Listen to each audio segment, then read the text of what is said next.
صبح بخیر. اینجا یکی زود بلند شده که یکی از سفرهای خیلی خفن و لاکچریشو با شما تجربه کنه. پس با هم بیایم بریم وسایلمون رو جمع کنیم، پک کنیم و در ادامه ولاگ حتما میگم چه چیزایی برداشتم که من تو سفرم بهشون نیاز دارم و احتمالاً شما نیاز داشته باشید. طبیعیه. خب اول میریم به ماهیمون غذا میدیم چون هنوز وقت داریم. بچه‌ها اسم ماهی فندیه، یه ماهی خیلی کمیاب و عجیب غریب مثل خودمه. واسه که جمع کردیم سری میریم سمت فرودگاه ترمینال 2. البته فکر کنم بهش حد زد که دارم کجا میرم، پس نمیگم فعلا. جدی کاش بتونم یه جوری وانمود کنم که مثلا حواسم نیست دارم فیلم میگیرن ازم، مثلا خیلی خفن در بیاد و من یه اجتماعی زد بالا و خیلی رندوم دویدم. ثبات نیست که.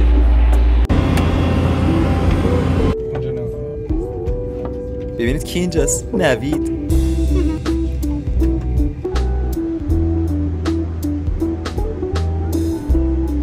به یه ولاگ دیگه خوش اومدید با من. امروز اومدیم جزیره کیش و قراره که اولین روز سفرمون رو از اول تا آخرش هرچی هزینه کردیم و حالا طریقه رفت آمد و هتلی که میرم و همه چی قراره بهتون نشون بدم. پس تا آخر ویدیو با من باشید و امیدوارم که لذت ببرید و حالا دیگه اون دوستانی که من تو اینستاگرام فالو دارم و میشناسن میدونن که من آدم آن تایمی نیستم و خیلی از چیزام روی برنامه پیش نمیره.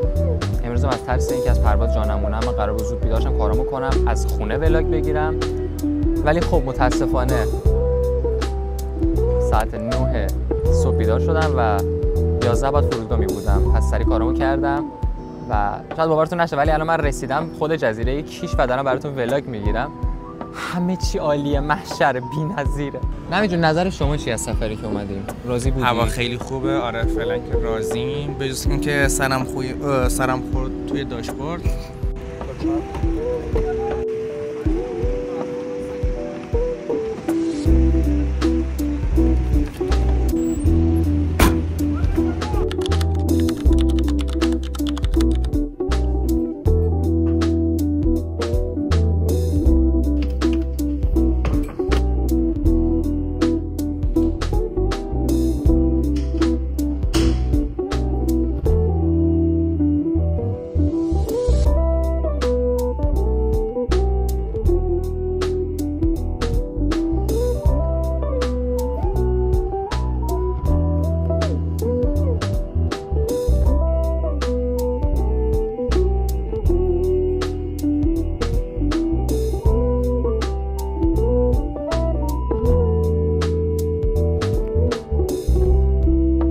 خب خوشگله، اگه از ویدیو لذت بردید حالا بیاید با هم دیگه وسایلی که آوردیم و تا حدودی بهتون نشون بدم که چه چیزایی آوردم.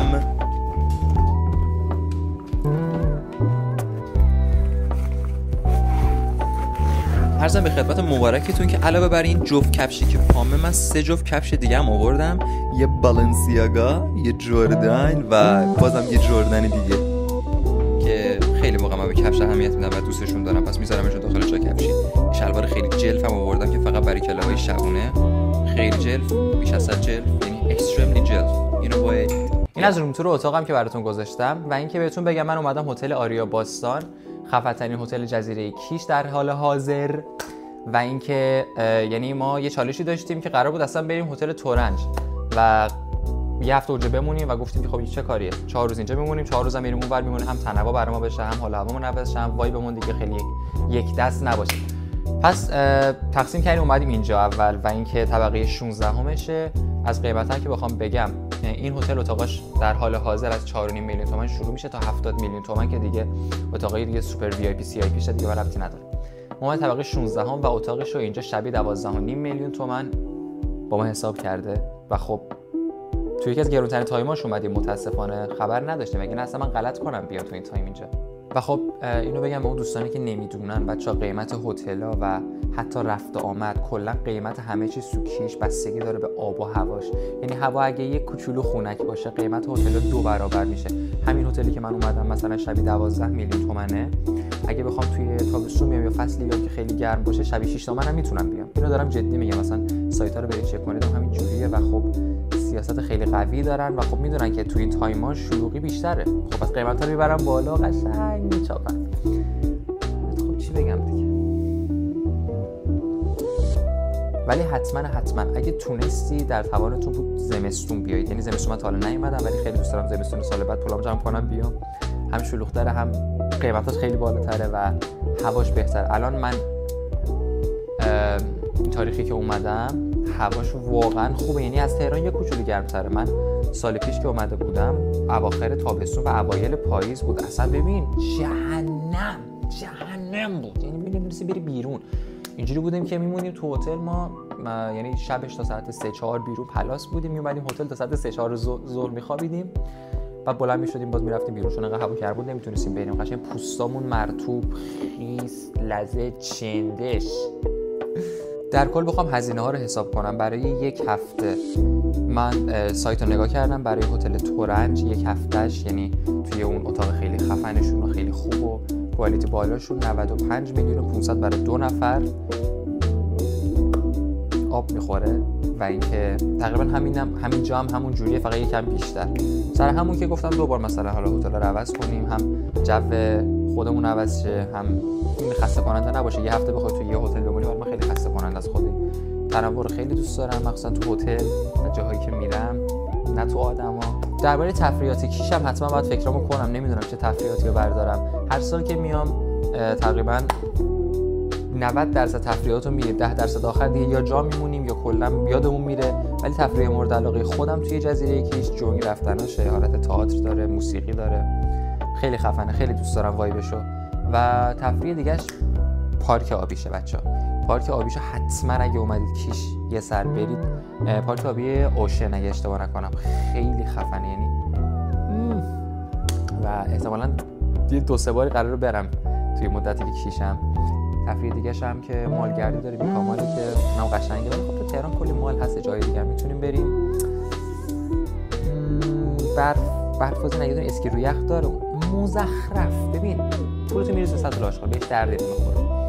و عرضم به خدمت مبارک جناب لیان باشه که همین تفریح دیگه نداره واقعا. یه دونه فقط شرک صدف، اسکله خرچنگم خیلی قشنگه، فقط شبا، یعنی ساعت 9 شب به بعد کلوبای شبانش خفن. و عرضم به خدمت مبارکتون که همین خلاصه. حالا من در این حد میدونستم، در توانم بود بگم. اگه واقعا تفریحات دیگه هم داری که من نمیدونم ازش، خیلی خوشحال میشم این هم بهم بگید. آره خلاصه با من همراه باشید دوستان. چه اینم بهتون بگم که هتل آریا باستان یا هتل اکسلسریوس و هتل تورنج هر سه تاشون با اینکه از تاپ رنک های کیش هستن ولی همشون خارج از شهرن، یعنی بخوای بری شهر حدود 20 دقیقه الی نیم ساعت. و اینجوری که میدونید، حالا نمیدونید، هزینه های رفت و آمد تو کیش به قدری سنگینه که واقعا میتونی به عنوان یه راننده اندازه یه دکتر تو تهران در بیاری. اینو جدی دارم میگم. یعنی ما خواستیم از فرودگاه بیایم تو همین هتل 350,000 تومان از ما گرفتن و خیلی زیاده به نظر من. و اینکه خب فاصلهش با شهر زیاده و گفتن که 2 تا ترانسفر دارن، یکیش صبح میاد یکیش فکر کنم غروب میاد و الا بعد خودمون پرداخت کنیم. و تنها نکته‌ای که منو وادار کردش که بیام این نتیجه رو بگیرم، این تصمیم، تنها دلیلی که منو وادار کرد یه تصمیم رو بگیرم که 4 شب اینجا بمونم، 4 شب تو هتل تورنج این بود که این هتلی سقف خیلی خفن روباز توی روفش داره، خیلی بالا، یعنی بالاتر طبقه‌اش یه دونه صخره خیلی لاکچری و خفن داره. اگه بتونم فیلم برداری کنم حتما براتون میذارم. و اینکه آره دیگه بریم ببینیم چی میشه، امروز چجوری میگذرونیم. اولی ویدیو هم گفتم اگه دوست داشتید حتما بهم تو کامنت ها بگید که من ولاگ روزانه از جزیره کیش تو یه هفته هستم بذارم براتون و الا نمیذارم. الانم هولوش ساعت 3:30 بهم گفتن که استخر آقایی ساعت 2:30 تا 5 و باید سریع وسایلمو جمع کنم برم استخر. اگه تونستم فیلم بگیرم براتون حتما تو ادامه ولاگ میذارم، اگرم نه که من خیلی معذرت میخوام. و خلاصه که تا شب باهاتونم، ماچ به نگاه‌های قشنگتون. خوشگلا. خب خوشگله تونستم گوشیمو بیارم ولی واقعا ارزشش رو نداشت حتی بیام بالا، چون من واقعا خودم خوشم نیومد. فقط یعنی در حد 2 تا استوری گرفتن و فیلم گرفتن خیلی خوبه، زاویه‌اش خوبه، گول زننده است، خیلی شیک به نظر میرسه، ولی واقعا نظر شخصی خودم نه مال نبود، چون واقعا محیط کوچیکی داشته، یعنی حجم آب خیلی کمی داشت. حس کردم یه ماهی هم تو آکواریوم، آبش هم به شدت یخ بود. خب دیگه بالاخره آره دیگه. بعد اینکه آب بتن زدیم اومدیم داخل یکی از خفن‌ترین لاکچری‌ترین رستوران‌های داخل خود هتل باریا باستون که به سبک فرانسوی سرو و پذیرایی میشد از مهمانان.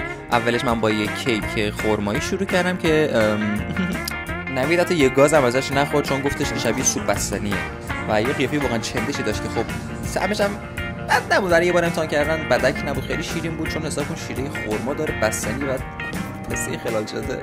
اینجا مثلا دارم براتون تست میکنم که بهتون بگم رضایت دارم یا نه. delicious. You know what?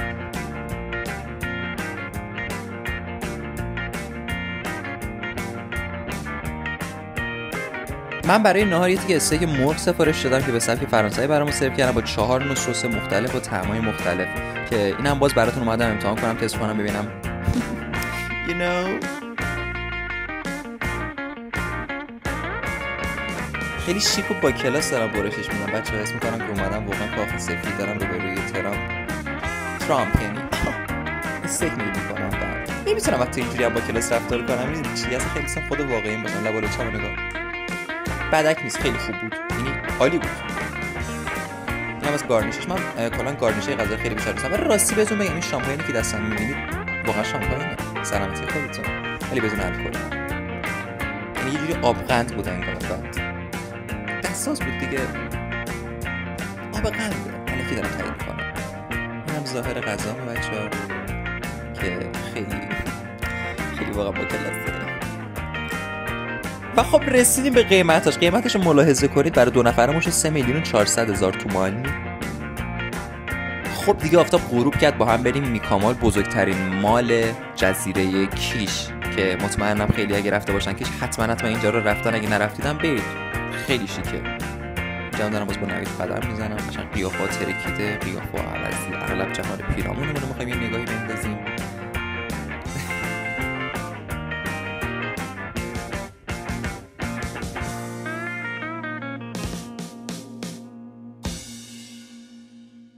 جونم براتون بگی که شاممون هم داخل همین میکامال میل کردیم و بعد آماده شدیم رفتیم با سمت هتل که انقدر جنازه بودم نتونستم دیگه ولاگو تا آخر ادامه بدم، پس گرفتم خوابیدم.